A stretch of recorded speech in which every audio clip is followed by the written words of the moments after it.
El aire de la Ciudad de México me recibió con una bofetada húmeda y gris.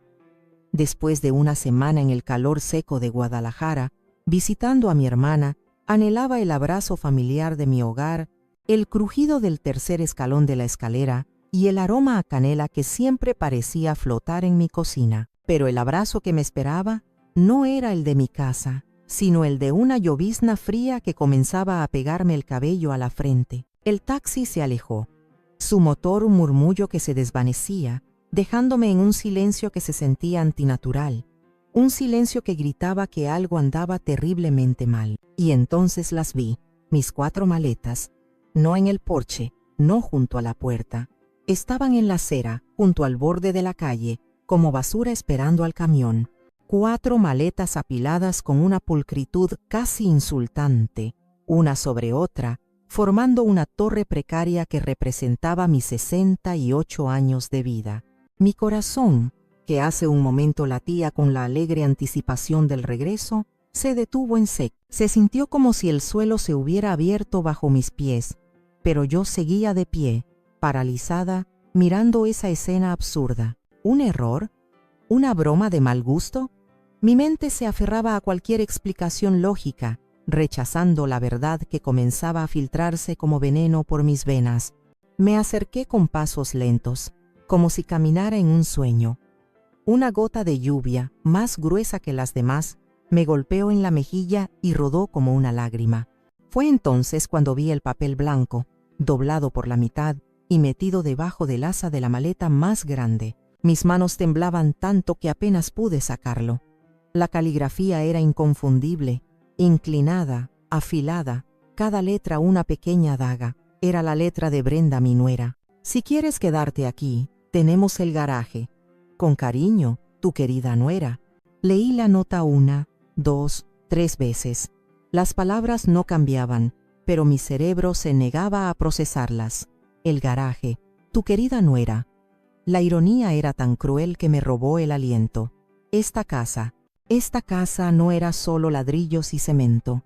Era el santuario que Ricardo, mi difunto esposo, y yo habíamos construido con nuestras propias manos hacía 35 años. Habíamos plantado cada árbol de este jardín, elegido cada azulejo de esa cocina, celebrado cada cumpleaños de nuestro hijo Mateo entre estas paredes. Aquí, en nuestra habitación, Ricardo había dado su último suspiro en mis brazos, y ahora me ofrecían el garaje, como a un perro viejo que ya estorba. El sonido del motor del taxi, que aún no se había alejado del todo, me sacó de mi estupor. Una idea, un impulso nacido de la desesperación y de una furia que no sabía que poseía, se apoderó de mí. Antes de que desapareciera por la esquina, saqué mi teléfono del bolso. Mis dedos, torpes y fríos, buscaron el número del banco. El tono de espera era una melodía insoportable. Cada segundo era una eternidad. Finalmente, una voz joven y profesional contestó: Banco Nacional, habla Esteban. ¿En qué puedo ayudarle? Mi propia voz sonó extraña, un susurro ronco. Buenas tardes, soy Soledad Ramírez. Solo quiero confirmar el pago automático de la hipoteca de la propiedad en la calle de los Fresnos. Hubo un tecleo del otro lado de la línea. Un momento, señora Ramírez. Sí, aquí está. El pago automático de 35,000 pesos se realizó correctamente el viernes pasado desde su cuenta de ahorros. ¿Hay algún problema? Cerré los ojos con fuerza. La confirmación fue como un ancla en medio de la tormenta.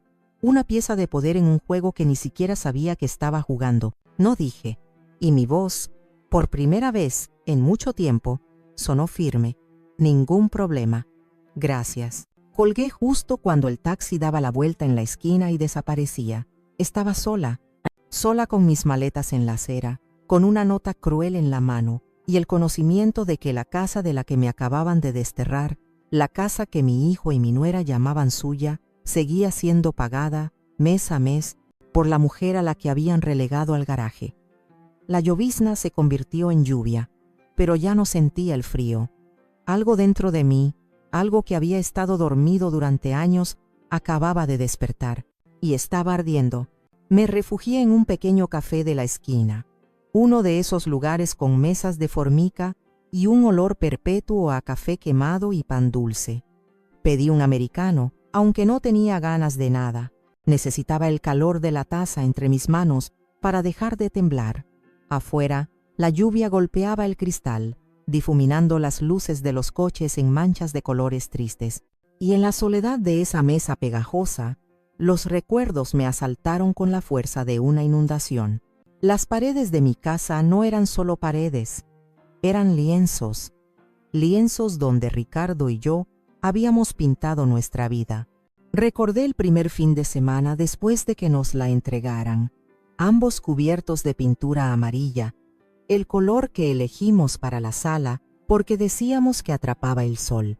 Ricardo, con su risa estruendosa, me había manchado la nariz con la brocha y habíamos terminado en una guerra de pintura que nos dejó exhaustos y felices en el suelo desnudo, soñando con los hijos que correrían por esos pasillos. Y corrieron. Bueno, corrió. Nuestro Mateo. Vi, con una claridad dolorosa, el marco de la puerta de la cocina, lleno de muescas a lápiz que marcaban su crecimiento. Mateo, 5 años. Mateo, 10 años. Cada línea era un testimonio de nuestro amor, de nuestro orgullo. Mi mirada se perdió en el vapor que salía de mi taza. El café olía a sacrificio, y entonces otro recuerdo, más nítido y doloroso, se abrió paso. Fue hace unos 15 años. Mateo, ya un hombre joven, quería iniciar un pequeño negocio de transporte.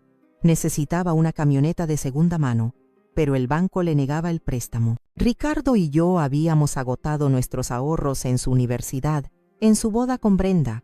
No nos quedaba nada. Una noche, después de que Mateo se fuera con los hombros caídos y la mirada derrotada, no pude dormir.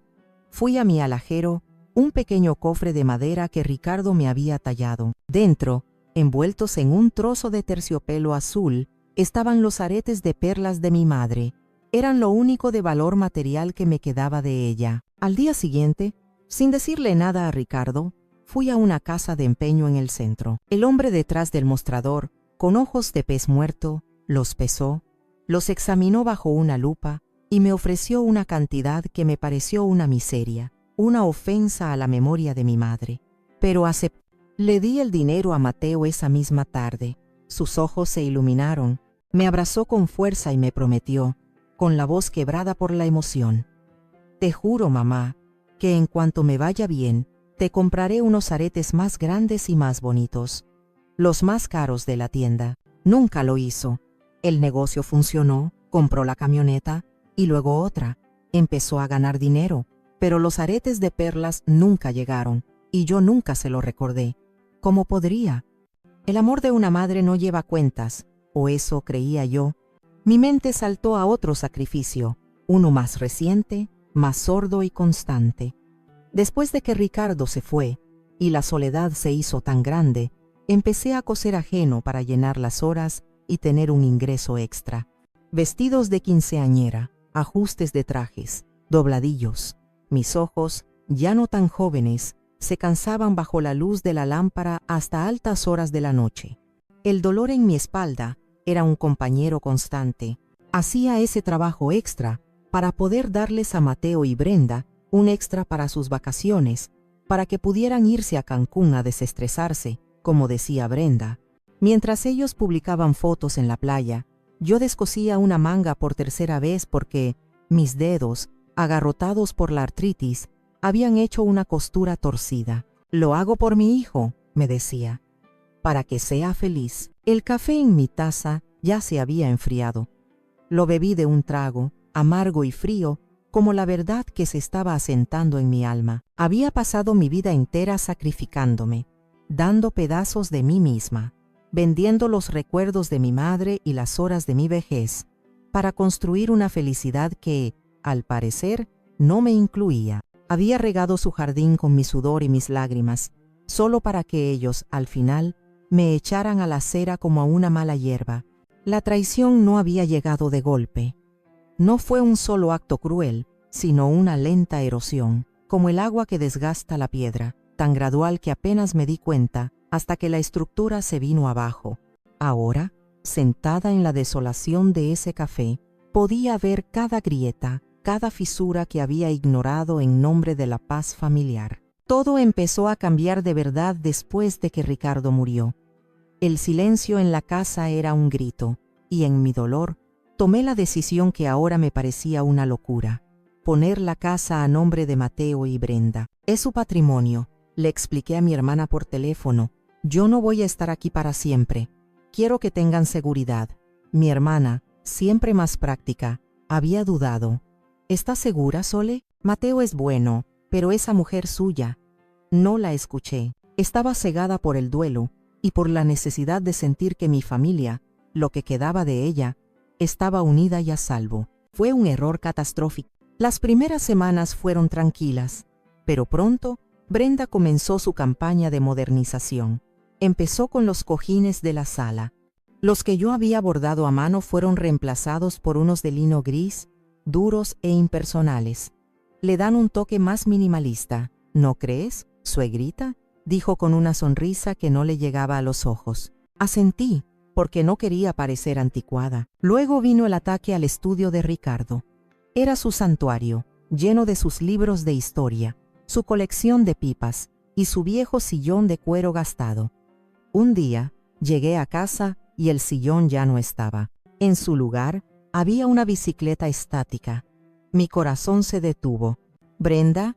¿Y el sillón de Ricardo?, pregunté, tratando de mantener la calma. «Ay, Soledad», respondió, usando mi nombre de pila, algo que solo hacía cuando quería marcar distancia. Estaba todo viejo y apestaba a tabaco. Lo doné a la caridad. Además, mira qué bien se ve la bici. Mateo y yo necesitamos ponernos en forma. No dije nada. Me tragué el nudo en la garganta y me retiré a mi habitación.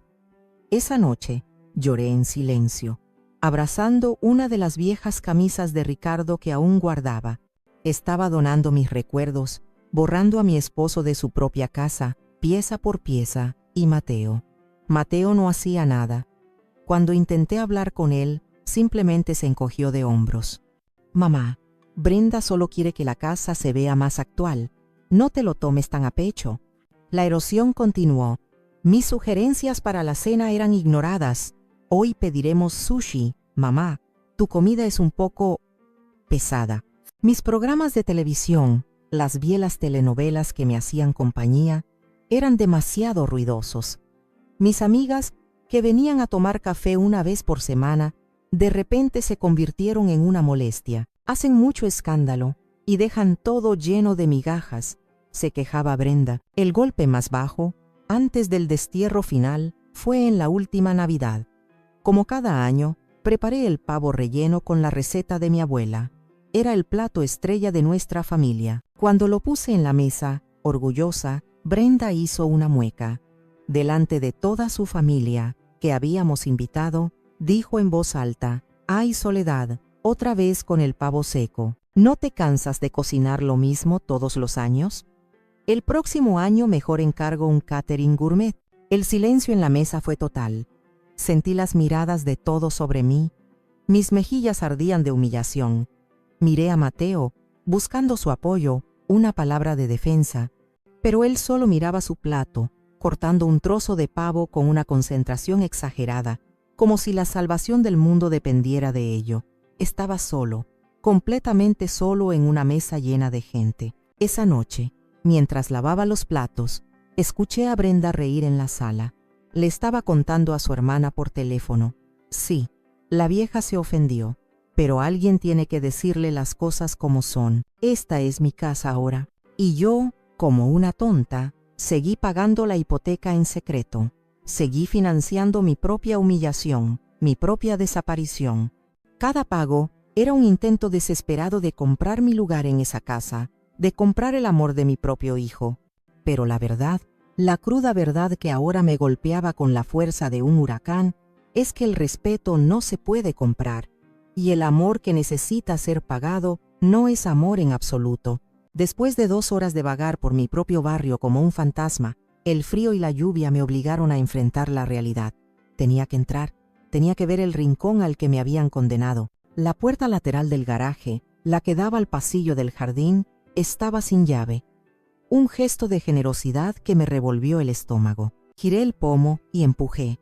El olor a humedad, a gasolina fría y a polvo viejo me golpeó en la cara. La única luz provenía de un foco desnudo que colgaba del techo, proyectando sombras largas y grotescas sobre las paredes de concreto sin pintar. Y allí, en el centro de ese espacio desolado, estaba mi nuevo hogar. Contra una de las paredes habían arrimado un colchón individual, tan delgado que parecía una simple colchoneta de gimnasio. A su lado, una pequeña mesa de noche de plástico, de esas que se usan para acampar, y sobre ella, una lámpara barata con una pantalla de papel arrugada. Mi ropa, la que no estaba en las maletas, colgaba de un perchero móvil, como en una tienda de segunda mano. Y luego estaban las cajas, decenas de cajas de cartón apiladas unas sobre otras, llenas de los restos de mi vida. Mis libros, mis álbumes de fotos, las figuritas de porcelana que coleccionaba, los dibujos que Mateo hizo en el kinder. Cada caja estaba etiquetada con la caligrafía afilada de Brenda. Cosas de mamá. No era un cuarto, era un trastero, y yo era el último trasto que habían decidido almacenar. Me dejé caer sobre el colchón. El frío del suelo de concreto se filtró a través de la delgada tela y me heló los huesos. Me sentía pequeña, insignificante, borrada. Desde esa posición, a través de la pequeña ventana alta y sucia del garaje, podía ver una porción de la casa principal. La luz cálida se derramaba desde la ventana de la cocina donde había preparado miles de comidas con amor. Podía imaginar la escena. Mateo y Brenda sentados a la mesa, cenando, hablando de su día, mientras yo estaba aquí, a pocos metros, desterrada en la oscuridad. Mi teléfono vibró en mi bolso. Era un mensaje. Con dedos entumecidos lo abrí. Era de Mateo. «Mamá, necesitamos el espacio. Brenda necesita una oficina en casa. El apartamento del garaje tiene todo lo que necesitas por ahora. Por favor, no hagas esto más difícil. No hagas esto más difícil». La frase resonó en mi cabeza, como si yo fuera la que estaba creando el problema, como si mi existencia, mi simple presencia en la casa que había sido mía, fuera una dificultad que ellos tenían que gestionar. La bilis me subió por la garganta. La ira, una ira pura y helada, comenzó a desplazar al dolor. Leí el mensaje de nuevo. El apartamento del garaje. ¿Se atrevía a llamar a esta mazmorra un apartamento? ¿Se atrevía a decirme que no lo hiciera difícil? Fue en ese momento, rodeada por las cajas de mi vida desmantelada, que tomé mi segunda decisión del día. La primera, llamar al banco, había sido un instinto. Esta fue una elección consciente. Saqué el teléfono de nuevo, pero no para responderle a Mateo. Busqué en mis contactos el nombre que siempre había sido mi refugio, mi ancla, Carmen. Contestó al segundo tono. «Sole, ¿qué pasó? ¿Llegaste bien?» Intenté hablar, pero mi voz se rompí en un sollozo ahogado. «Carmen», logré decir. Me echaron». «¿Qué? ¿De qué hablas, mujer?» Su voz, siempre enérgica, se llenó de alarma. Me pusieron en el garaje. Las palabras salieron atropelladas, mezcladas con lágrimas de rabia y humillación. Mis cosas están en cajas. Hay un colchón en el suelo. No hubo más preguntas. No hubo un «¿Estás segura?». Carmen me conocía. Sabía que yo nunca exageraría algo así. Su respuesta fue inmediata, feroz, la de una leona defendiendo a su cría. «¡Hijos de la chingada!», gritó, y pude imaginarla poniéndose de pie de un salto. «No te muevas de ahí, no toques nada, voy para allá en 20 minutos», colgó, y en el silencio que siguió, me di cuenta de algo. Ya no estaba sola. La llamada a Carmen había sido un grito de auxilio, y la respuesta había sido un grito de guerra. Me sequé las lágrimas con el dorso de la mano. Miré a mi alrededor, al frío y gris concreto, a las cajas que contenían mi pasado. Y por primera vez, en lugar de ver un final, comencé a ver, muy débilmente, la posibilidad de un campo de batalla. La cocina de Carmen olía a café recién hecho y a hogar. Un contraste brutal con el olor a humedad y desolación del que acababa de escapar. Me sentó en su mesa de madera, la misma en la que habíamos compartido secretos y risas durante más de 40 años, y me puso una taza humeante de té de manzanilla entre las manos. No había dicho mucho en el coche, simplemente me había abrazado mientras yo lloraba en silencio, y luego, con una determinación sombría, había metido mis 4 maletas en su cajuela. Ahora sí, dijo, sentándose frente a mí, sus ojos oscuros fijos en los míos. Cuéntamelo todo, despacio. Y lo hice. Le conté sobre la nota, el garaje, el mensaje de Mateo. Le conté sobre los últimos 2 años, la lenta campaña de Brenda para borrarme, la pasividad de mi hijo. Mientras hablaba, sentía como si me estuviera quitando un peso de encima, un peso que ni siquiera sabía que cargaba. Carmen escuchaba en silencio, su rostro endureciéndose con cada palabra que yo decía. Solo asentía de vez en cuando, sus nudillos blancos de tanto apretar la taza. Cuando terminé, un pesado silencio llenó la cocina. Esa arpía, dijo finalmente Carmen, su voz baja y cargada de furia, y Mateo. Mateo es un cobarde, un títere sin voluntad, siempre lo fue. Es mi hijo, Carmen, susurré, una defensa débil que sonó patética incluso para mí. Y tú eres su madre, replicó ella, inclinándose sobre la mesa. La madre que se desvivió por él, ¿y así te lo paga? ¿Tirándote a un garaje como si fueras un trasto viejo? No, Soledad, esto no se puede quedar así. Bebí un sorbo de té. El líquido caliente me calmó un poco el estómago, pero no el alma. ¿Pero qué puedo hacer? Legalmente, la casa es suya. Yo misma se la di. Carmen me miró fijamente, y en sus ojos vi una chispa, una idea que empezaba a formarse. Sole, hay algo más. Algo que no te había querido contar para no preocuparte, pero ahora tienes que saberlo. Mi corazón dio un vuelco. ¿Qué cosa? Fue la semana pasada, en el club de lectura. Brenda estaba allí. Ya sabes cómo se pone después de 2 copas de vino. Se le suelta la lengua. Carmen hizo una pausa, como si buscara las palabras adecuadas. Empezó a presumir, a jactarse de sus planes. Hablaba de mudarse, de una casa nueva. Una casa nueva, repetí, confundida. Sí, Carmen tomó aire. Estaba hablando de vender ese caserón viejo, así lo llamó. Dijo que estaban a punto de cerrar el trato para comprar una mansión en Las Lomas, una casa con alberca y un jardín enorme. El mundo se detuvo. La taza de té tembló en mis manos. Vender mi casa, la casa de Ricardo, la casa que yo seguía pagando. No era solo que me quisieran fuera, era que querían borrarla, venderla al mejor postor, cambiarla por una vida de lujo que yo estaba financiando en secreto. El dolor fue tan agudo, tan físico, que tuve que agarrarme el pecho. Era una traición de una magnitud que no podía comprender. ¿Quién ven a mi casa?, susurré. Quieren vender tu casa, corrigió Carmen con ferocidad, y usar el dinero para vivir como reyes. De repente el timbre sonó, haciéndonos saltar a las 2. Carmen frunció el ceño y fue a abrir. Era doña Elvira, mi vecina de toda la vida, una mujer menuda y enérgica con ojos que no se perdían nada. Llevaba un pequeño recipiente de plástico en las manos. Carmencita, disculpa la molestia, dijo, y luego me vio. Sole, mi niña, qué bueno que estás aquí. Te vi llegar y me preocupé. Entró en la cocina y me dio un abrazo. Te traje un poco de arroz con leche. Sé que te gusta. Luego bajó la voz, aunque no había nadie más. Escuché los gritos esta tarde. Bueno, los de ella. Esa mujer no tiene alma, te lo digo yo. Y vi todo desde mi ventana, Sole. Vi cómo te dejó las maletas en la calle, bajo la lluvia, como si fueras una delincuente. Sentí que las lágrimas volvían a mis ojos. Gracias, Elvira. Eres muy amable. No es nada, dijo, y luego hizo algo inesperado. Se acercó más y me susurró al oído. Yo tengo cámaras de seguridad, ¿sabes? Por los robos. Apuntan a la calle. Grabé todo. El taxi, las maletas, a Brenda saliendo a dejar la nota, por si te sirve de algo. Me quedé helada.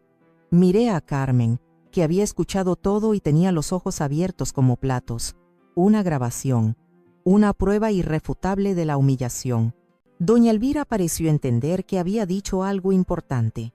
Bueno, las dejo. Que disfrutes el arroz, Sole, y lo que necesites, no más me chiflas. Se fue, dejándonos a Carmen y a mí en un silencio cargado de nuevas posibilidades. Carmen fue la primera en hablar. Su voz era un susurro excitado. Soledad, esto lo cambia todo. No estaba segura de que cambiaba, pero por primera vez desde que vi mis maletas en la acera, sentí que la balanza, que había estado tan inclinada en mi contra, comenzaba muy lentamente a moverse. Al día siguiente, Carmen me llevó a ver a su sobrino. Yo esperaba encontrarme con un abogado de mediana edad, con un despacho solemne y lleno de libros de leyes. En su lugar, Javier era un joven de no más de 30 años, con jeans, una camisa de cuadros y una energía que parecía demasiado optimista para su profesión. Su oficina no era un despacho imponente, sino un espacio pequeño y luminoso en un edificio moderno, con plantas y arte contemporáneo en las paredes. «Tía, qué gusto verte».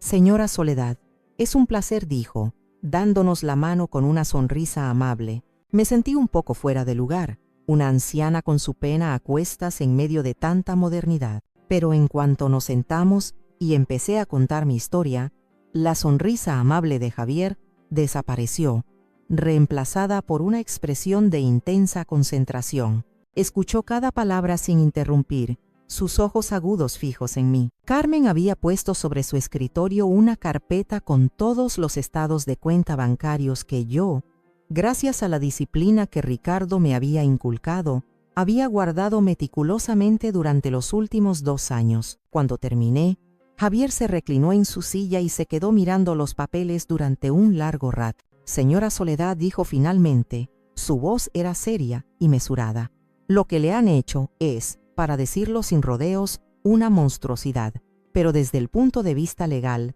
su situación es complicada. Usted cedió la propiedad voluntariamente». Mi corazón se hundió. Era lo que me temía, pero continuó, y se inclinó hacia adelante, señalando los estados de cuenta. Esto lo cambia todo. Usted ha seguido pagando la hipoteca de una propiedad de la que, en teoría, ya no es dueña. Ha estado financiando un bien que no le pertenece, mientras ellos vivían allí sin pagar un centavo. ¿Y eso qué significa?, preguntó Carmen, impaciente. Significa que podríamos argumentar la existencia de lo que en derecho se conoce como una hipoteca equitativa o un gravamen por equidad. Es un concepto complejo, pero en resumen, un tribunal podría determinar que, debido a sus pagos continuos, usted ha establecido un interés financiero sobre la propiedad. Es como si usted se hubiera convertido en su propio banco, prestándoles el dinero para la casa. Una pequeña llama de esperanza, débil y vacilante, se encendió en mi pecho. ¿Quiere decir que no pueden venderla así como así? Exactamente, confirmó Javier. Podríamos interponer una demanda para que un juez reconozca ese gravamen. Si lo logramos, ellos no podrían vender la casa sin antes pagarle a usted hasta el último centavo que ha invertido. Y créame, con el sistema judicial de esta ciudad, eso podría congelar la venta durante años. Años. La palabra sonaba a música celestial. Años de problemas para ellos, años de frustración para sus planes de lujo. Pero nuestra arma más fuerte, añadió Javier, su tono volviéndose más estratégico, no es solo legal, es moral y emocional. Fue entonces cuando Carmen, con un gesto teatral, puso el pequeño USB que doña Elvira me había dado sobre el escritorio. «Y tenemos esto», dijo con una sonrisa triunfante. Javier lo conectó a su computadora. Vimos juntos la grabación. La imagen era clara. Se veía el taxi, mis maletas en la acera, la lluvia comenzando a caer. Y luego, la figura de Brenda, saliendo con paso decidido, dejando la nota y volviendo a entrar sin siquiera mirar atrás. La crudeza de la imagen, la frialdad del acto, era devastadora. Javier asintió lentamente, sus ojos sin apartarse de la pantalla. «Perfecto. Esto no es solo una prueba legal, es una bomba psicológica». Se volvió hacia mí, y por primera vez vi en sus ojos no solo profesionalismo, sino una genuina empatía. «Señora Soledad, tenemos un caso. No será fácil, y ellos lucharán con uñas y dientes, pero tiene opciones. La primera, y la más importante, es que usted recupere el control. Control. Era una palabra que casi había olvidado. Durante 2 años había cedido el control de mi vida, de mi casa, de mi dignidad. Fue entonces cuando recordé algo que había guardado en el fondo de un baúl, algo que no había querido mirar desde que Ricardo murió. Hay algo más, dije. Mi voz apenas un susurro. Cartas. Cartas que Ricardo me escribió. Javier levantó una ceja, interesado. ¿Cartas? Sí, en una de ellas. Recuerdo que escribió algo sobre la casa, algo que me dijo que nunca olvidara. Esa noche, en casa de Carmen, abrí el viejo baúl de madera. El olor a cedro y a tiempo me llenó los pulmones, y allí, atado con una cinta de seda azul, estaba el fajo de cartas. Con manos temblorosas, busqué la que recordaba, y la encontré. La caligrafía elegante y firme de Ricardo llenaba la página. Mi querida Sole, leí. Mientras te escribo, miro por la ventana el roble que plantamos juntos. Esta casa es más que madera y ladrillos. Es tu alma y la mía entrelazadas. Es el trabajo de mi vida, para ti. Es tu refugio, tu fortaleza. No dejes que nadie, nunca, te lo quite. Apreté la carta contra mi pecho. No eran solo palabras, eran un testamento, eran una orden, y eran el arma final que no sabía que tenía. Esa noche, el sueño me fue esquivo. La casa de Carmen era un remanso de paz. El colchón de la habitación de invitados era cómodo, y el silencio solo era interrumpido por el lejano murmullo de la ciudad. Pero en mi mente, la batalla era ensordecedora. Por un lado, sentía una oleada de poder, una sensación embriagadora que no había experimentado en años. Tenía un plan, un abogado inteligente, pruebas, las palabras de mi difunto esposo como estandarte, la imagen de los rostros de Brenda y Mateo cuando se dieran cuenta de que la vieja tonta a la que habían desechado podía morder, me producía una satisfacción oscura y feroz. Pero luego, cuando la adrenalina se calmaba, surgía la otra voz, la voz de la madre. Me levanté y caminé descalza por el pasillo oscuro hasta la sala. La luz de la luna se filtraba por la ventana, bañando los muebles en una luz plateada y fantasmal. En la repisa, Carmen tenía una colección de fotos familiares, y en una de ellas estaba Mateo. Tendría unos 7 años, le faltaba un diente y sonreía con una alegría pura y sin adulterar, abrazando a un cachorro. Tomé el portarretratos en mis manos. Acaricié con el pulgar la carita sonriente de mi hijo. ¿En qué momento se había perdido ese niño? ¿En qué momento se había convertido en el hombre que permitía que su esposa me humillara, que me desterraba de mi propio hogar? Y entonces la duda me asaltó con una fuerza abrumadora. ¿Y si ganaba esta batalla pero perdía a mi hijo para siempre? ¿Y si, en mi afán de justicia, rompía el último y frágil hilo que nos unía? Esta guerra que estaba a punto de empezar no era contra extraños. Era contra mi propia sangre. Las lágrimas comenzaron a rodar por mis mejillas. Lágrimas silenciosas, no de humillación como las de la tarde anterior, sino de una profunda y dolorosa congoja. Me senté en el sofá, abrazando la foto de mi niño, y me sentí terriblemente sola. Ricardo, susurré en la oscuridad. ¿Qué hago? ¿Qué harías tú en mi lugar? ¿Me estoy convirtiendo en una mujer amargada, vengativa? ¿Estoy destruyendo a mi propia familia? La respuesta, por supuesto, no llegó.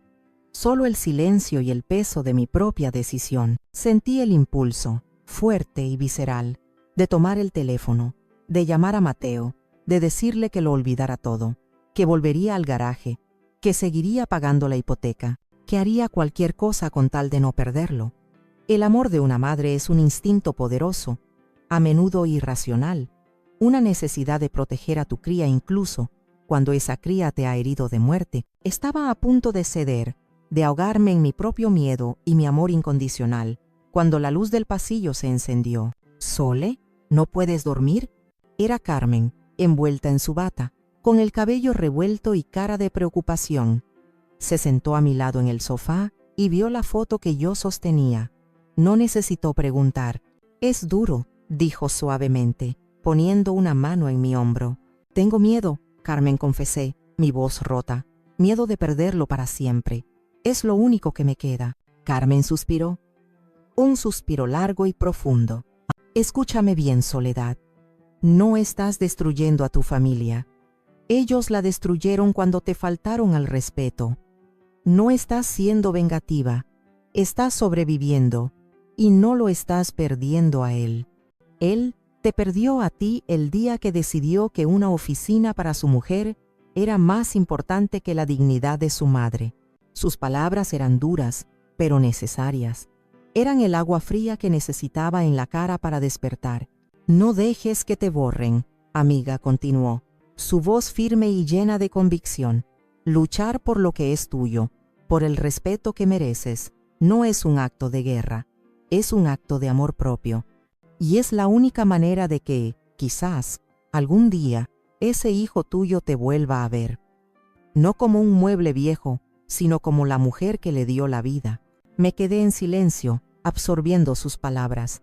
Tenía razón, rendirme ahora no me devolvería a mi hijo, solo me confirmaría a mí misma, y a ellos, que yo era invisible, que mi dolor no importaba.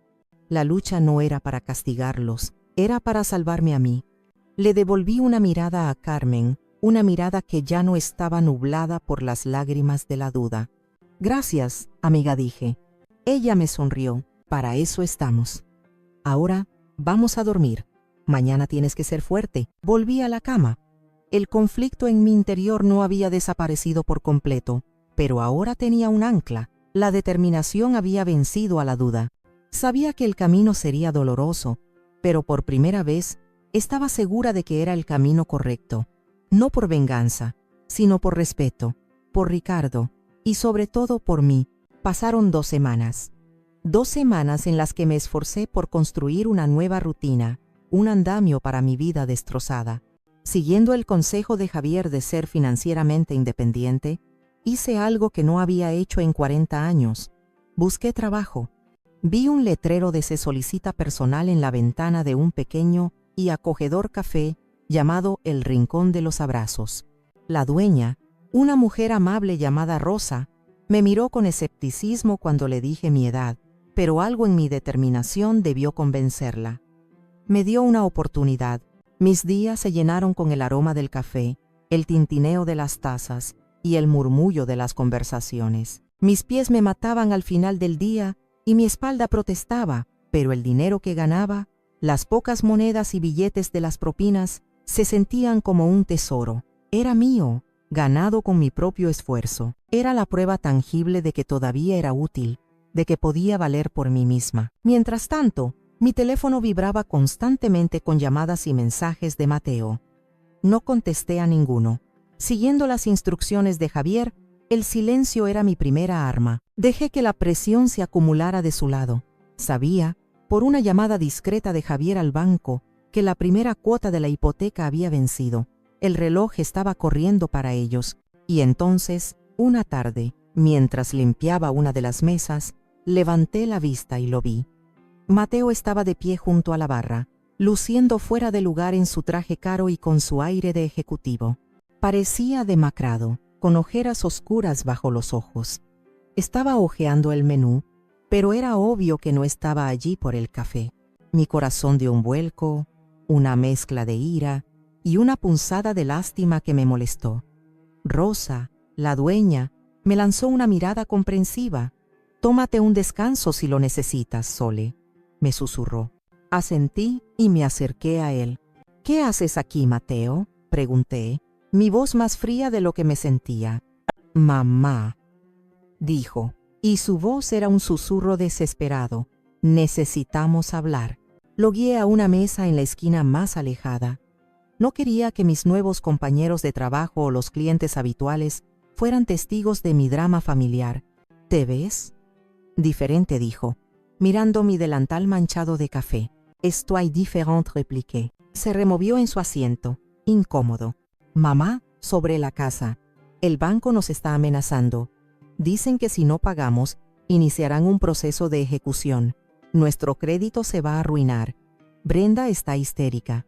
Observé a mi hijo. El hombre que tenía delante era un extraño, un hombre consumido por el pánico financiero, no por el remordimiento. ¿Y qué quieres que haga yo?, pregunté, cruzando los brazos sobre el pecho. Se inclinó hacia adelante, su voz bajando a una súplica conspiradora. Necesitamos que reanudes los pagos, solo hasta que vendamos la casa. Te lo juro, en cuanto recibamos el dinero, te daremos una parte para que te instales en un buen lugar. Hay un asilo de ancianos de lujo en Westbrook, con jardines y todo. La audacia de su propuesta casi me hizo reír. Me ofrecía migajas de mi propio dinero para encerrarme en un lugar bonito mientras ellos se revolcaban en la fortuna que me habían robado. Basta, dije, levantando una mano. No me interesa un lindo asilo, y no voy a discutir esto aquí. Por favor, mamá, sé razonable, insistió, su desesperación convirtiéndose en irritación. No puedes seguir trabajando en este lugar. Miró a su alrededor con desdén. Tienes casi 70 años. Tengo 68, corregí, mi voz afilada como un cuchillo. Y estoy perfectamente bien. Su máscara de hijo preocupado comenzó a resquebrajarse. Bien, ¿qué quieres entonces? ¿Dinero? ¿Quieres un porcentaje de la venta? Dilo. Lo estudié en silencio. El niño que había criado había desaparecido por completo.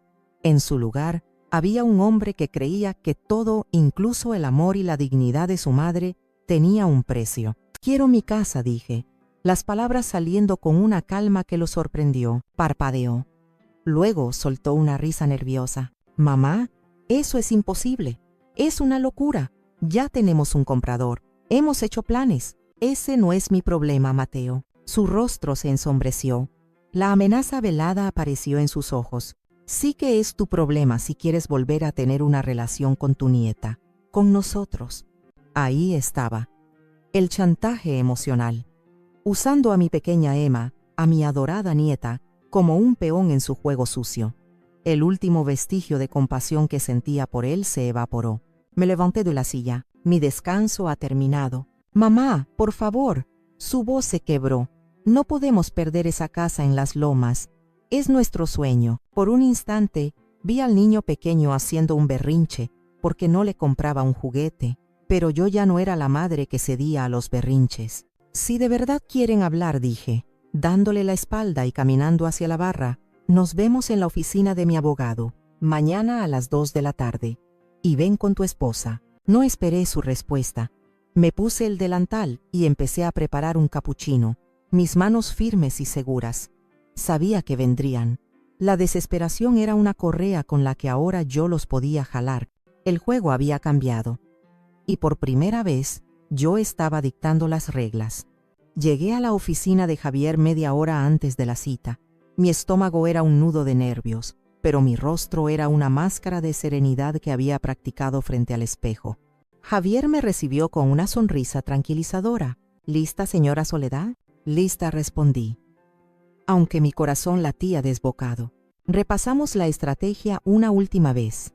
No se trataba solo de ganar, se trataba de cómo ganar. Javier había preparado un acuerdo simple. Yo reanudaría los pagos de la hipoteca y ellos me venderían la casa por el saldo restante. Era una oferta generosa, considerando todo, pero sabíamos que no la aceptarían. No, al principio. Mateo y Brenda llegaron puntualmente a las 2. Entraron en la sala de juntas como si fueran los dueños del lugar. Mateo, con su traje impecable, intentaba parecer seguro, pero la tensión en su mandíbula lo delataba. Brenda, por otro lado, desbordaba una confianza arrogante. Llevaba un vestido caro y un bolso de diseñador que probablemente costaba más que mi salario de 3 meses. Me lanzó una mirada de arriba abajo, evaluando mi sencillo vestido y mi Rebeca, y una sonrisita de suficiencia se dibujó en sus labios. No me saludó. «Buenas tardes», dijo Javier, rompiendo el silencio. «Gracias por venir. Como saben, la señora Ramírez ha estado considerando su situación». «Agradecemos su disposición a ser razonable», interrumpió Brenda, su voz melosa y condescendiente. «Estamos seguros de que podemos llegar a un acuerdo que nos beneficie a todos». Javier deslizó 2 copias del acuerdo sobre la mesa de caoba pulida. Esta es la propuesta de la señora Ramírez. Mateo lo tomó primero. Sus ojos recorrieron el documento, su expresión cambiando rápidamente de la esperanza a la confusión, y luego a una ira incrédula. «¿Qué es esta basura?», espetó, lanzando el papel sobre la mesa. Brenda lo arrebató. Sus ojos volaron sobre las líneas y su rostro se contrajo en una máscara de furia. «Esto es ridículo», chilló, su voz perdiendo toda la compostura. «¿Estás loca? ¿Quieres que te vendamos la casa por lo que queda de la hipoteca? La casa vale 5 veces más en el mercado. Tenemos un comprador que ofrece 10 millones de pesos. La casa vale lo que yo he invertido en ella», respondí con calma, mi voz firme. 35 años de mi vida, de mi trabajo y los últimos 2 años de mi dinero. «El dinero que diste porque quisiste», gritó Brenda. «Nunca te lo pedimos». Tal vez no con palabras intervino Javier suavemente, pero con un filo de acero en su voz. Pero aceptaron el beneficio de esos pagos mientras planeaban vender la propiedad a sus espaldas. Un juez podría encontrar eso. Fraudulento. «Lucharemos contra esto. Contrataremos a nuestro propio abogado», amenazó Brenda, poniéndose de pie. «Están en su derecho», dijo Javier, sin inmutarse, «pero el proceso legal, como saben, es largo y costoso, y mientras tanto, la demanda por el gravamen equitativo congelará cualquier venta. El comprador que tienen se cansará de esperar. La casa de sus sueños en Las Lomas será vendida a otra persona, y su historial de crédito, bueno, seguirá hundiéndose cada día que la hipoteca no se pague». La lógica fría de las palabras de Javier los golpeó como un muro. Se miraron el uno al otro, el pánico comenzando a reemplazar la arrogancia en sus ojos. Se habían creído tan listos, tan por encima de la viejita. No habían previsto que la viejita pudiera tener un plan. Fue entonces cuando Javier ejecutó la segunda parte de la estrategia. Con un movimiento lento y deliberado, sacó de sobre un fajo de cartas atadas con una cinta azul. «Las cartas de Ricardo. Hay algo más que me gustaría que consideraran», dijo. Su tono ahora más solemne. «Mateo, tu padre le escribió estas cartas a tu madre». Tomó la de arriba y comenzó a leer. «Mi querida Sole», leyó Javier, su voz llenando el silencio de la habitación. «Mientras te escribo, miro por la ventana el roble que plantamos juntos. Esta casa es más que madera y ladrillos. Es tu alma y la mía entrelazadas. Es el trabajo de mi vida. Para ti, es tu refugio, tu fortaleza. No dejes que nadie, nunca, te lo quite». Mateo palideció. Se quedó mirando las cartas como si fueran fantasmas. Recordaba la caligrafía de su padre. Javier levantó la vista del papel y lo miró directamente a los ojos. «Legalmente, podemos debatir sobre la propiedad, pero moralmente, Mateo, ¿vas a vender el alma de tu madre? ¿Vas a vender el último deseo, el legado de tu padre, por una casa con alberca?» El golpe fue magistral. Javier no estaba atacando su billetera, estaba atacando su conciencia, o lo que quedaba de ella. La habitación se quedó en un silencio tan profundo que podía oír los latidos de mi propio corazón. La trampa no era solo legal, era moral, y acababan de caer de lleno en ella. El silencio en la sala de juntas era denso, pesado, cargado de palabras no dichas y de verdades expuestas. Mateo miraba fijamente las cartas sobre la mesa. Su rostro era un lienzo de emociones contradictorias: vergüenza, ira, pánico. Parecía un niño atrapado en una mentira, sin saber hacia dónde correr. Brenda, sin embargo, no estaba dispuesta a rendirse.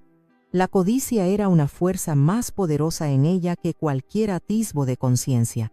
«No me vengas con sentimentalismos baratos», espetó, su voz un siseo venenoso dirigido a Javier. «Son solo papeles viejos. La ley está de nuestro lado. La casa es nuestra». «La ley protege a las personas de ser explotadas, señora», respondió Javier con una calma gélida. «Y la evidencia sugiere que eso es exactamente lo que ustedes han hecho». Fue entonces cuando Brenda perdió el control. La fachada de mujer de negocios sofisticada se derrumbó, revelando a la persona mezquina y desesperada que había debajo. Se giró hacia mí, sus ojos lanzando chispas de odio puro. «Tú, Todo esto es tu culpa, vieja bruja. Siempre te has metido en medio, siempre con tus aires de mártir, con tus comiditas grasosas y tus muebles viejos. Esta era mi oportunidad de tener la vida que merezco, y me la estás arruinando. Sus palabras eran crueles, pero ya no me herían. La miré, no con odio, sino con una especie de lástima distante. Era como ver a un animal rabioso atrapado en una jaula, y entonces se volvió hacia su marido. El verdadero veneno lo había reservado para él. «¿Y tú?», le gritó, señalándolo con un dedo acusador. «Inútil, cobarde, siempre corriendo a las faldas de tu mamita. Te dije que teníamos que haberla metido en un asilo desde el principio, pero no, tenías que ser el buen hijo. Mira dónde nos ha llevado tu estupidez. Todo esto es por tu culpa, por tu estúpida madre». La palabra estúpida resonó en la habitación, y algo en Mateo finalmente se rompió. Durante meses había aguantado las humillaciones de su esposa, había ignorado su conciencia, había traicionado a su propia madre. Pero escuchar ese insulto, tan crudo, tan lleno de desprecio, dirigido a la mujer que le había dado la vida, fue la gota que derramó el vaso. Levantó la cabeza lentamente. Por primera vez, miró a su esposa como si la viera de verdad. No a la mujer glamorosa y ambiciosa con la que se había casado, sino a la persona cruel y egoísta en la que se había convertido.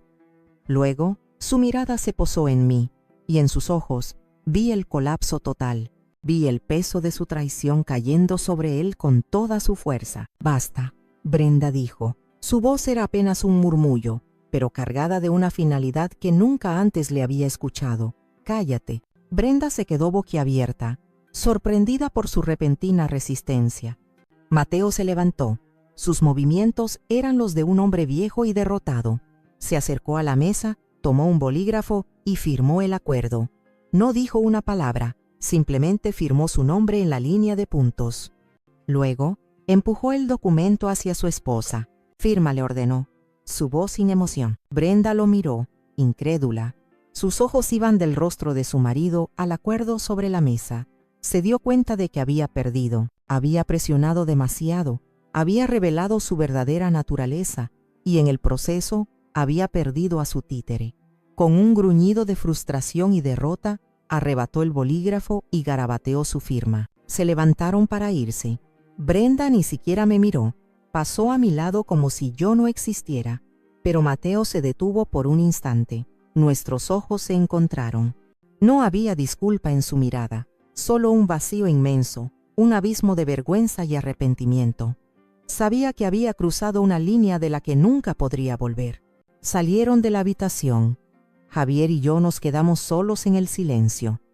Me di cuenta de que estaba temblando. La tensión de la confrontación finalmente me estaba pasando factura. «Lo hizo muy bien, señora Soledad», dijo Javier suavemente. No me sentía como una ganadora. Me sentía agotada. Había recuperado mi casa, pero la imagen del rostro devastado de mi hijo quedaría grabada en mi memoria para siempre. Había ganado la guerra, pero el campo de batalla estaba lleno de las ruinas de lo que una vez fue mi familia. La primera noche de vuelta en mi casa fue extraña. El silencio era diferente al silencio de cuando vivía con ellos. No era un silencio tenso, lleno de resentimientos no dichos. Era un silencio vacío, hueco. La casa se sentía enorme, impersonal. Era mía de nuevo, pero ya no se sentía como mi hogar. Brenda, en su afán de modernizar, había arrancado el alma de cada habitación. Las paredes de la sala, que una vez fueron de un amarillo cálido que recordaba al sol, ahora eran de un gris frío, deprimente, como un día de tormenta. La cocina, con sus electrodomésticos de acero inoxidable y sus encimeras de granito negro, parecía el quirófano de un hospital. Había quitado las cortinas de flores que yo había cosido y las había reemplazado con persianas metálicas. Deambulé de habitación en habitación, tocando las paredes frías, sintiéndome como una extraña, una intrusa en mi propio pasado. En el dormitorio principal, el que había compartido con Ricardo, habían dejado la cama, pero se habían llevado los burós y el tocador. El espacio vacío resonaba con ecos de risas y conversaciones que ya no estaban. Me senté en el borde de la cama y lloré. Lloré por Ricardo, por la vida que habíamos construido y que sentía que se había perdido para siempre. Lloré por Mateo, por el abismo que ahora nos separaba, y lloré por mí, por la soledad que me envolvía como una mortaja. Pero a la mañana siguiente, cuando los primeros rayos de sol se filtraron a través de las persianas metálicas, algo cambió.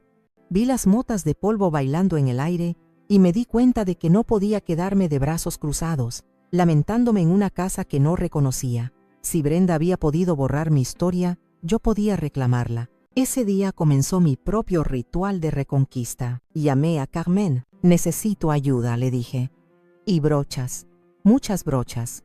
Llegó una hora después con su esposo, Javier, Rosa del Café y hasta doña Elvira. Trajeron cubetas de pintura, rodillos, café y una caja de pan dulce. Se convirtieron en mi ejército. Empezamos por la sala. Cubrimos los muebles con sábanas viejas y empezamos a pintar sobre el horrible gris. Elegí el mismo color amarillo cálido que Ricardo y yo habíamos elegido hacía 35 años. Mientras pintábamos, reíamos, contábamos chistes, escuchábamos música vieja en la radio. La casa, que se había sentido tan silenciosa y muerta, comenzó a llenarse de vida de nuevo. Los días siguientes fueron una purga y una restauración. Abrí las cajas etiquetadas como cosas de mamá. Saqué mis libros y los coloqué de nuevo en las estanterías. Desempaqué mis figuritas de porcelana y las puse en la repisa de la chimenea. Y lo más importante, saqué los álbumes de fotos. Volví a colgar en las paredes las fotos de mi boda, del bautizo de Mateo, de nuestras vacaciones en Acapulco. La cara sonriente de Ricardo volvió a presidir la sala. El sillón de cuero de mi esposo no pude recuperarlo, pero encontré uno similar en una tienda de antigüedades. Lo puse en su rincón de lectura, junto a la ventana. Compré tela de flores y me pasé una tarde entera cosiendo cortinas nuevas, sintiendo la satisfacción del trabajo manual, de crear algo con mis propias manos. Cada objeto que volvía a su lugar era una victoria. Cada pared pintada era un acto de desafío. No estaba solo redecorando, estaba sanando, estaba resucitando mi hogar de las cenizas de la arrogancia y el desprecio de Brenda. Una tarde, mientras estaba en el jardín, arrancando las hierbas que habían crecido por el abandono, me di cuenta de que ya no me sentía sola. Miré la casa, ahora de nuevo bañada en colores cálidos, con las cortinas de flores ondeando en las ventanas, y sonreí. Me di cuenta de que mi familia no se había destruido, se había transformado. Mi familia ya no era solo la de sangre, ahora era una familia elegida. Carmen, Javier, Rosa, Elvira, personas que me habían apoyado no por obligación sino por afecto. La casa volvía a tener alma, y esa alma, me di cuenta con una oleada de gratitud, era la mía. Pasaron 3 meses, 3 meses de trabajo duro, de pintura, de jardinería y de reconstrucción, no solo de mi casa, sino de mí misma. Seguí trabajando en el rincón de los abrazos. Me encantaba la rutina, la sensación de ser útil, las conversaciones con los clientes. Me había hecho amiga de Luisa, la joven camarera, que me trataba con el cariño y el respeto de una nieta. Mi vida había encontrado un nuevo ritmo, más tranquilo, más modesto, pero infinitamente más pacífico. No había sabido nada de Mateo, ni una llamada, ni un mensaje. Una parte de mí, la parte de la madre, sentía un dolor sordo por su ausencia. Pero otra parte, la mujer que había aprendido a valorarse, entendía que el silencio era necesario. Una tarde de sábado, estaba en el porche, meciendo suavemente en la vieja mecedora de Ricardo, cuando un coche que no reconocí se detuvo frente a la casa. Mi corazón dio un brinco. Cuando vi a Mateo bajar del asiento del conductor, se veía diferente, más delgado, cansado. La arrogancia que solía llevar como una segunda piel había desaparecido, reemplazada por una especie de resignación sombría. Se quedó de pie en la acera por un momento, simplemente mirando la casa, mirando el jardín, donde los tulipanes que yo había plantado comenzaban a brotar. Luego, caminó lentamente por el sendero y se detuvo al pie de los escalones del porche. «Hola», mamá dijo. Su voz era baja. «Hola», Mateo respondió mi voz neutral. Se quedó en silencio, mirando sus zapatos. Parecía un extraño, un visitante incómodo. La casa se ve. Bien, dijo finalmente, como antes. Así me gusta, repliqué. Hubo otro silencio largo. Pude ver la lucha en su rostro, la batalla entre su orgullo y la necesidad de hablar.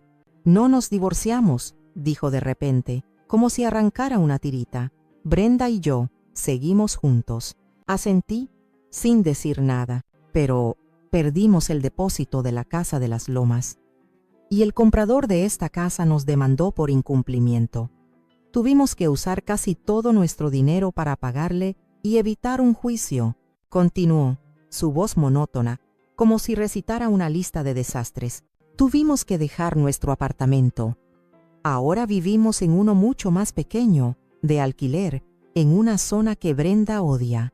Ella no está contenta. Me culpa de todo. La vida es un infierno. Escuché sin emoción. No sentía satisfacción por su desgracia, solo un vacío, una tristeza por el desastre que ellos mismos habían creado. Lo perdí todo, mamá dijo. Y por primera vez levantó la vista y me miró a los ojos. Y en sus ojos vi un océano de arrepentimiento. Perdí la casa de mis sueños, perdí nuestros ahorros, perdí el respeto de mi esposa y sobre todo, su voz se quebró. Perdí el respeto por mí mismo. Era lo más cercano a una disculpa que probablemente jamás recibiría. No era un lo siento por lo que te hice, sino un lo siento por lo que me hice a mí mismo. Pero era un comienzo. Era el reconocimiento de su error. Fui un cobarde, mamá susurró. Un idiota. Dejé que la ambición de Brenda me cegara y te lastimé. Lo sé. El muro que yo había construido alrededor de mi corazón se agrietó un poco. Vi en él, no al hombre que me había traicionado, sino al niño perdido que había tomado el camino equivocado. Me levanté de la mecedora. Pasa, hijo, dije suavemente. Hice sopa de lentejas. Estás muy flaco. No hubo un gran abrazo de reconciliación. No hubo lágrimas ni promesas. Sabía que la confianza, una vez rota de esa manera, tardaría años en reconstruirse, si es que alguna vez lo hacía por completo. Pero al invitarlo a pasar, al ofrecerle un plato de sopa, estaba abriendo una puerta muy pequeña, con muchos cerrojos, pero una puerta al fin y al cabo. Entró en la casa en silencio, mientras le servía la sopa en la cocina, la misma cocina desde la que me habían desterrado. Supe que nuestra relación nunca volvería a ser la misma. Ya no sería la madre que sacrificaba todo por él. Ahora, si quería formar parte de mi vida, tendría que ser bajo mis términos, con respeto, con dignidad. La lección había sido dolorosa para ambos, pero quizás, solo quizás, era una lección que nos salvaría a los dos. El sol de la tarde tiñe el cielo de tonos naranjas y púrpuras. Estoy sentada en el porche de mi casa, en la vieja mecedora de Ricardo, con una taza de té humeante entre las manos. El aire huele a tierra mojada y a las rosas que he vuelto a plantar. Es una paz que no había sentido en años. Una paz que no viene de la ausencia de problemas, sino de la certeza de haberlos enfrentado. En el jardín, mi nieta Emma, que ahora tiene 6 años, persigue una mariposa. Su risa es el sonido más dulce del mundo. Mateo la mira desde la puerta. Viene a visitarme 2 veces por semana, siempre con la niña. Nuestras conversaciones son tranquilas, a veces un poco torpes. Hablamos del tiempo, de la escuela de Emma, de mi trabajo en el café. No hablamos del pasado, aún no, quizás nunca lo hagamos. Pero en sus ojos veo un esfuerzo, un deseo de enmendar lo que rompió. Ya no es el hijo que daba mi amor por sentado. Ahora es un hombre que intenta con cada visita volver a ganárselo. Carmen está sentada a mi lado, tejiendo una bufanda. Nos hemos vuelto inseparables. Ella fue mi generala en la batalla y ahora es mi compañera en la paz. A veces, cuando la miro, pienso en cómo la familia no siempre es la que nos toca por sangre, sino la que elegimos, la que nos elige en nuestros momentos más oscuros. Mi vida no es perfecta. Hay una cicatriz en mi corazón que siempre llevará el nombre de mi hijo. Hay noches en las que la soledad todavía me visita, pero ya no le tengo miedo. He aprendido a ser mi propia compañía. Sigo trabajando en el rincón de los abrazos, no por necesidad, sino por placer. Me gusta sentirme parte de algo, escuchar las historias de la gente, servir una taza de café que puede alegrar el día de alguien. A veces, cuando una clienta me cuenta sus problemas, sus penas de familia, sus sacrificios silenciosos, me veo reflejada en ella y siento el impulso de decirle lo que aprendí, que el amor no debe ser una jaula, que el sacrificio no es una licencia para que otros te pisoteen, que tu dignidad no es negociable. Me llamo Soledad Ramírez. Una vez, me empujaron al garaje de la vida, a un rincón oscuro y frío, donde se suponía que debía desaparecer, pero descubrí que la puerta principal de mi propia felicidad nunca estuvo cerrada con llave. Solo necesitaba el coraje para girar el pomo. Descubrí que para reclamar tu lugar en el mundo, a veces, tienes que demoler la casa de expectativas de otros para reconstruir tu propio hogar. Y mi hogar, este que huelo, que veo, que siento a mi alrededor, este que está lleno de flores, de risas de niña y de la lealtad de una amiga, mi hogar, finalmente, está en paz.